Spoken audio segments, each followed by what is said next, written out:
دوستان عزیز، بارش برف اول برای همگانمان مبارک باشد. هر فصل با طبیعت خاصه خودش زیبا است. زمستان با بارش برف زیبا است. یا زمان آرزو میکردیم که برف نبارد، کنون آرزوی باریدن برف را میکنیم ولی نمیبارد.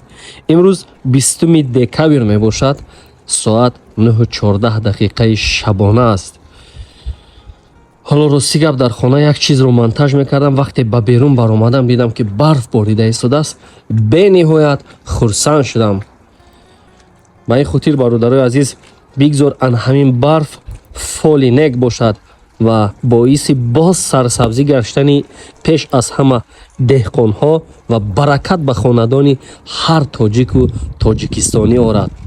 همه کسا دعاگو باشیم که خداوند از همین نعمتهای طبیعتش ما رو غنی گرداند.